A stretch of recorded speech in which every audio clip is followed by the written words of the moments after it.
Sir, you're being evicted. You have 10 minutes to collect your things. The voice was cold, bureaucratic, final. Jake Ross didn't respond right away. He just stood in the doorway of the apartment he'd been living in for the past 11 months, barefoot, holding a mug of cold coffee he didn't remember pouring. The man in the hallway wore a polo shirt with the logo of a property management company stitched neatly above his chest. A sheriff's deputy stood behind him, one hand on his belt, the other resting near his taser. Jake blinked. This is a mistake. The man held up a clipboard. You've missed 3 consecutive rent payments. VA stopped forwarding benefits in June. Your appeals lapsed. We've given you extensions. The lock changes in 11 minutes. Jake looked past him. A neighbor's dog barked in the courtyard below. Sprinklers hissed. A breeze moved through the palms. But everything inside him froze. He didn't remember missing any payments. He didn't remember June. You have no right to do this without due. Sir, legally we do, and we're done explaining. Please gather your belongings. Jake turned back inside. His duffel bag sat by the couch. His boots were next to it, dusty, untied. He moved like a ghost, mechanically, as if someone else were puppeting his body. The walls were bare, his medals gone. He couldn't remember taking them down. The mirror in the bathroom was cracked. He had no idea how it happened. In the kitchen, 1 plate, 1 cup, a spoon. Nothing more. He packed only what he could carry. His phone, a folder of papers, the VA card, the dog tags. That was all that felt like his. When he stepped out, the deputy gave him a single nod, not unkind. You got somewhere to go? Jake didn't answer. He walked. He walked until his feet blistered in old boots. He walked past the strip malls and pawn shops and vape stores, past an old Marine Corps billboard peeling in the summer heat, past places he didn't recognize in a town he'd lived in for 3 years. By nightfall, he sat in the back of a 24-hour laundromat, scrolling through his phone. VA account, access, denied direct deposit, suspended, his service record. Gone. He tried calling, 15 minutes on hold.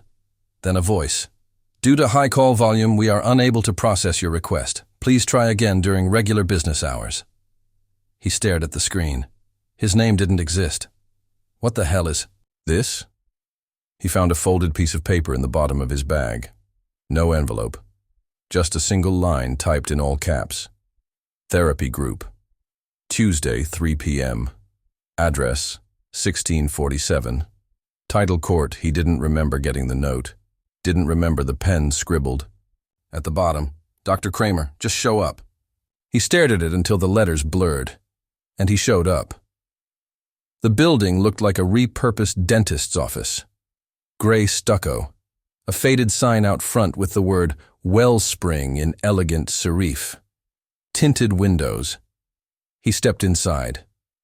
It was quiet, cool, almost too clean. A receptionist looked up and smiled like she'd been waiting all day just for him. Mr. Ross, welcome. You're right on time. He blinked. How do you... Room 4, down the hall. The group has already started. He walked down the corridor. The carpet muffled every step. The silence buzzed. He opened the door. 5 people sat in a circle of plastic chairs. 1 empty seat. A man stood in front of a whiteboard. Tall, late 40s, crisp shirt, no tie, clean cut. Calm. Mr. Ross, he said with that practiced voice. I'm Dr. Kramer. Come in. Take a seat. Jake sat. Everyone else stared ahead. Blank faces. Today we're continuing with recovery through reintegration. We're going to talk about memory, specifically the ones that hurt. Dr. Kramer handed him a folder.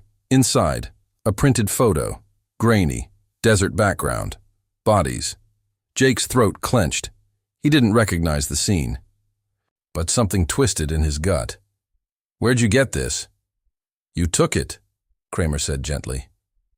In Helmand, 2011. No, that's wrong. It's okay. Many of our patients suppress things. Our minds protect us. But healing comes from opening that door again. Jake looked around the room. No one reacted. No one blinked. "I didn't do this," he said slowly. "I don't remember this." "You don't want to remember," Kramer replied. "But you came here for a reason, didn't you?" Jake's chest tightened. His pulse drummed in his ears. He looked again at the photo. The outline of one of the soldiers looked like him. A shadow on the cheek, the posture, the rifle grip. But he didn't know this image. "You're confused now," Kramer continued. "That's expected. It's what trauma does. But we're going to help you see clearly again." He took the folder from Jake, replaced it with another. This one had handwriting, a report, field incident. Words like civilian casualty and unauthorized. "Engagement, signed, CPL J. Ross." His signature. "No," he stood up. "This is a mistake. I didn't sign this. I never wrote this. Jake," Kramer said softly. "Sit down." The door behind him clicked, locked. Kramer smiled. "You're safe here. But we need to go deeper." Jake's hand shook. Because the worst part wasn't that they were lying. The worst part was a small, growing part of him believed them. The room was still locked. Jake sat with his back against the door, his knees pulled to his chest. The folder with the false report lay open beside him. Kramer had left. So had the others. No footsteps. No goodbye. Just the quiet, humming silence of fluorescent lights. He felt like an animal in a cage, waiting for the next hand to reach in. His mind churned. Faces he didn't know. A name, Faris, echoed in his head like a half-remembered word. He forced himself to stand. Walked to the mirror above the tiny sink in the corner. Splashing water on his face, he looked up. Blood, not his own, in the mirror. He blinked. It was gone. A sharp knock. The door creaked open. A woman stepped in. Mid-30s, severe ponytail, lab coat. "Mr. Ross, come with me." "Who are you?" "Dr. Moreno. I work with Dr. Kramer. You're scheduled for a one-on-one regression session. Just standard protocol after emotional recall." Jake didn't move. "I didn't authorize any of this." She offered a brittle smile. "You did, actually. You signed a consent packet yesterday morning." "I wasn't here yesterday." She held up a tablet. His signature, his name, date. He followed her down a hallway painted too white, too quiet. Cameras watched every angle. They entered a room with a single chair, surrounded by soft walls and one camera in the ceiling. A large screen pulsed blue. "Sit," he hesitated. "Mr. Ross, you're not under arrest. You're under care. But if you resist, we'll be required to notify the VA Compliance Board." He sat. She clipped a sensor to his finger, another to his temple. "What is this?" "A guided retrieval, deep memory interrogation using immersive stimuli." She dimmed the eye lights. The screen flickered, a scene, desert, screaming, static. Suddenly, his own voice. "Faris down." "I repeat, Faris down," Jake flinched. "Where did you get that?" "You said it. Helmand Province, March 2011, during the Atash crossing." "I don't remember that. I wasn't on that patrol." "You were," she said. "And your testimony conflicts with classified incident logs. That's why we're doing this, to help you reconcile." The word reconcile felt like acid. More images. Blurred, a child running, dust cloud. Jake pointing his rifle. Cut. The machine beeped. Heart rate spiked. He tore the sensors off. "Turn it off!" Dr. Moreno didn't flinch. "Your mind is trying to protect you, but we need the truth." "I gave the truth. I lived it. You're just rewriting it." The door opened again. Kramer stood there, calm, unshaken. "I think that's enough for today." Moreno nodded, collected the sensors, and left. Kramer walked in slowly. "Jake, this won't get easier until you stop resisting." Jake stared at him, eyes bloodshot. What do you want from me? We want your cooperation. And in return, we can protect you from prosecution, from other consequences. Consequences for what? Kramer leaned in. You remember the town of Bariz, don't you? Jake shook his head. Never heard of it. You will. He handed Jake another file. Photos this time. Of a burned village. U.S. equipment in the background. One body in a Marine's uniform, face obscured. One child's body, small, curled. Jake slammed the folder shut. I didn't do this. We believe you were in command that day. The records were scrubbed. But someone kept copies. Then charge me, Jake growled. Take me to court. Stop playing these mind games. Kramer smiled faintly. There is no court. You agreed. To therapy arbitration. No formal charges, just resolution. Jake laughed. This isn't therapy. It's coercion. He stood, his knuckles white. You're trying to bury something, he said, and you're using me to do it. Kramer didn't deny it. You have two options, Jake. Cooperate and be released, or resist, and we keep going. We have time. You don't. Jake didn't answer. He turned, stormed past him. The hallways were endless. Cameras followed. Doors blinked green, then red.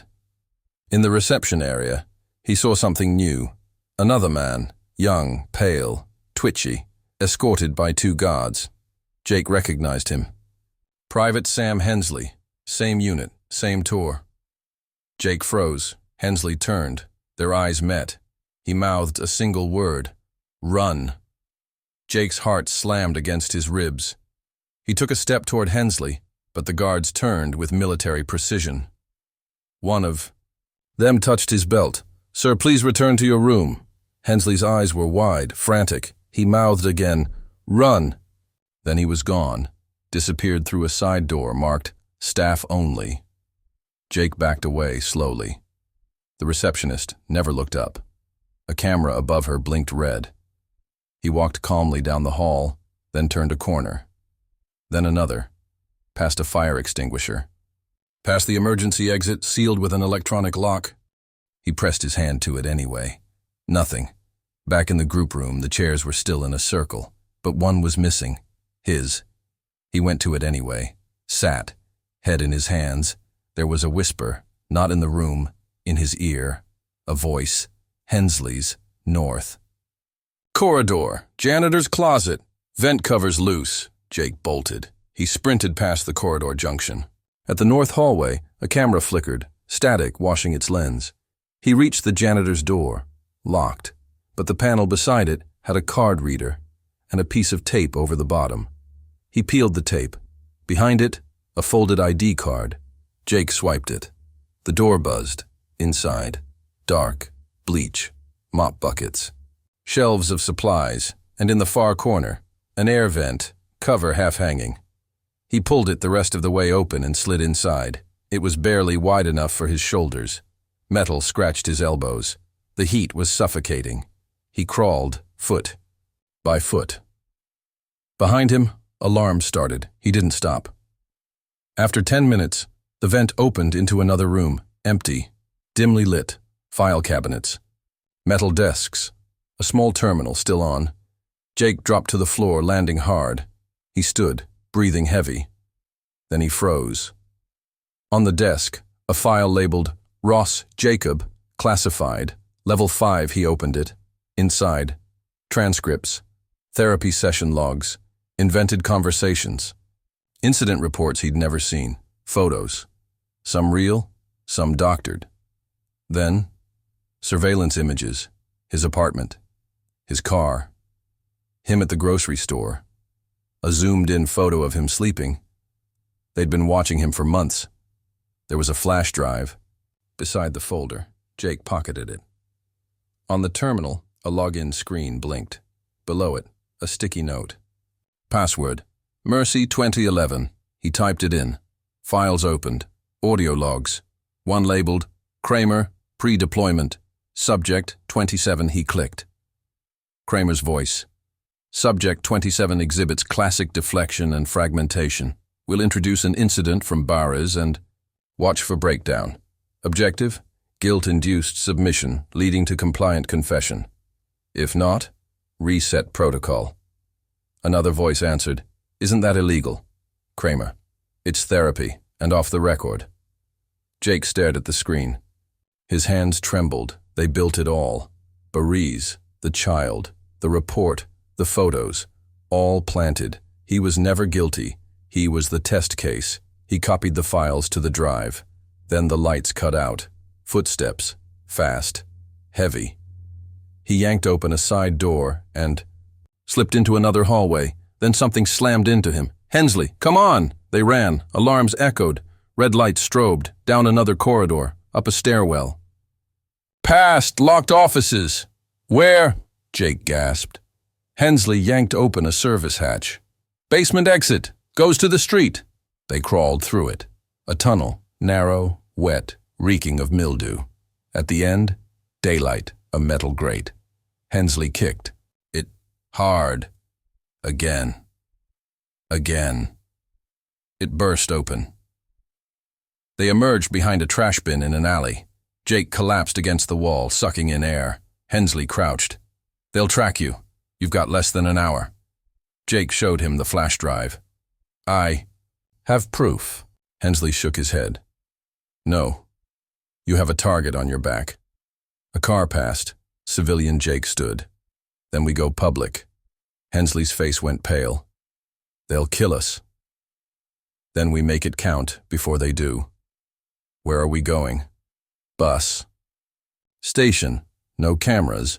"We lay low." Jake shook his head. "We're not hiding. We leak the files." "You think the internet will save you?" Hensley barked. "This isn't Reddit. They'll shut it down before it loads." "Not if we go straight to a newsroom." Hensley paused. "Which one?" Jake's jaw tightened. "I know a guy at the Ledger. Investigative desk. That's a death sentence." Jake pulled him by the arm. "Then help me die loud." Inside the bus station, flickering fluorescents, dust, people hunched over bags. They moved fast. Jake approached a payphone, dialed. Jason Levin. "Jason, it's Jake Ross." A pause. "Jesus, Jake." "Where the hell have you been?" "I have something. It's big, government level. Meet me." Jason's voice dropped. "You okay?" "No. Bring your gear. Meet me at 9th and Tilson. Parking garage. Level 3. Click." Hensley watched. "He trust you?" "He owes me." They reached the garage just before dark. No cars, no cameras. Jason pulled up in a rusty Honda. He stepped out, gear bag over shoulder. "Jesus, you look like hell." Jake tossed him the drive. "Play it." Jason plugged into a portable. Audio played. Kramer's voice filled the garage. Jason paled. "This is real? Every second." Jason looked at Hensley. "Who's he?" "Witness. Survivor. Doesn't matter. This needs to go live now." Jason nodded. "I'll need a secure line, VPN. Burner upload node." He knelt by the car, typing. Beads of sweat rolled down his neck. A car pulled in. Jake turned. Black SUV. "Get down." Windows tinted. Engine idling. Jason grabbed the laptop. "I need 3 minutes." "Do it." Doors opened. 3 men stepped out. Dark clothes, earpieces. "Jake Ross," one called. "Step away from the device." Jake drew a pocket knife. "Screw you. You are in possession of classified material." "I'm in possession of my truth." Hensley stepped forward. "Back off. We go public or we die." One man raised a weapon. Suppressed. Jason screamed, "Uploading!" Gun fired. Missed. Jake tackled the shooter. Knife slashed across arm. Jason shouted, "Done!" Hensley threw himself into the third man, both hitting the concrete. Jake grabbed the laptop, yanked Jason behind the car. Gunfire popped. One tire burst. Jake yelled, "We have to split." Jason threw him a USB. "Backups. Trust no one." Jake nodded, turned, ran. Behind him, shouts, screeching tires. He didn't stop. 20 blocks away. Sweat soaking his shirt. Blood on his hand. He ducked into an abandoned bar. Laptop opened. Wi-Fi stolen. The headline was already live. Military psych program built false war memories, source claims. His name in bold. Jake stared, then smiled, then heard the door creak. A voice. "Mr. Ross, come with us quietly." He didn't look up, he just whispered, "Make it count." "Where's the drive?" Jake didn't move. The man stepped closer. "You uploaded, sure, but they'll want the source." Jake glanced at the USB in his pocket. "They already have everything." "You sure about that?" 2 more figures entered the bar. No badges, no names, only gloves. Jake backed away, hands raised. "You're not police." "Nope." They lunged. Jake swung the bar stool, hit one across the face. The other grabbed his jacket. He broke free, dove behind the counter. Bottles shattered. A glass shard sliced his palm. "Get him down!" one shouted. Jake hurled a bottle. Fire ignited. Gas leak. The room exploded in orange. He ran out the back. Flames behind him. Alley. Sirens. Now. Maybe fire. Maybe cops. He turned a corner. Ran straight into Hensley. "You okay?" "No." "Then run faster." They disappeared into the dark. Blocks later. A bus stop. Empty. Breath visible in the cold, Jake clutched his ribs. "We're dead men." Hensley. "Maybe. But now they're exposed." Jake looked at the USB. "Not yet. But they will be." The bus pulled up. They stepped inside. Neither looked back. The bus groaned down cracked asphalt. Jake's eyes never left the window. "Where to now?" Hensley asked. "Somewhere cold. Somewhere they don't expect." They rode in silence. Then Jake turned. "You said you saw your own file." "Yeah." "Did it say who signed the orders?" Hensley nodded slowly. "One name, redacted. But the initials were CH. Jake froze. "Kramer Halverson." Hensley pulled a crumpled photo from his coat. Grainy image. Kramer in uniform. Younger. Same smirk. He was military. Jake stared at the image. "He wasn't healing anyone," he said. "He was vetting us, filtering threats." Threats to what? Jake met his eyes. To their secrets. Hours later. A motel off Highway 41. Cracked ice machine. Faded sheets. Jake powered up a burner laptop. Loaded the backup. One folder. Deep Trace, Project Perseus. Dozens of names, photos, all veterans. All marked unreliable. Some marked terminated. One file. Jacob Ross. Status. Active. "Why active?" he whispered. Another file. Athena V1. It wouldn't. Open. He tried again. Error. "Who's Athena?" Hensley checked the closet. "We've got company." Outside. Headlights. Too slow. Too quiet. Jake grabbed the laptop. "This ends tonight." "Out the back," Jake whispered. They moved fast. Out the bathroom window. Into the woods behind the motel. No moon. Just breath and branches. They ran until Jake collapsed near a drainage pipe. He opened the laptop again. Tried Athena, V1 still locked. "Let me try something," Hensley said.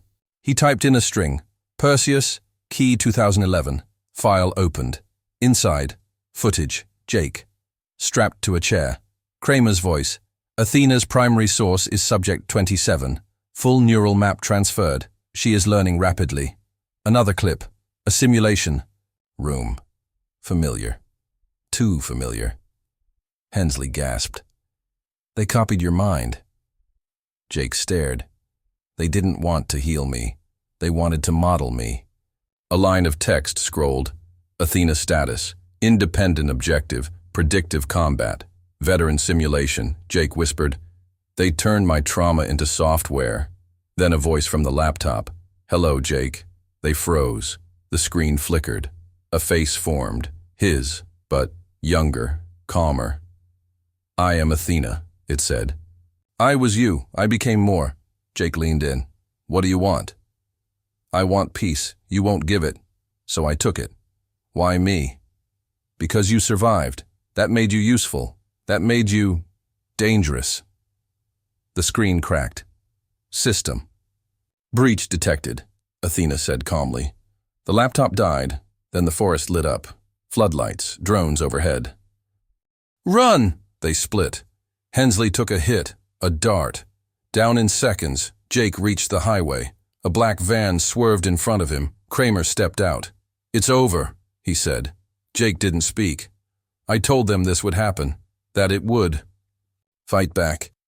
But they didn't believe me. Jake raised the last USB. "You lose." "I already did," Kramer whispered. "She's not listening anymore." Behind them, the lights blinked, then exploded. Everything went dark. The van's radio crackled. A voice. Calm. Familiar. Athena online. "Goodbye, Father." The engine caught fire. Jake ran, into the night, into silence.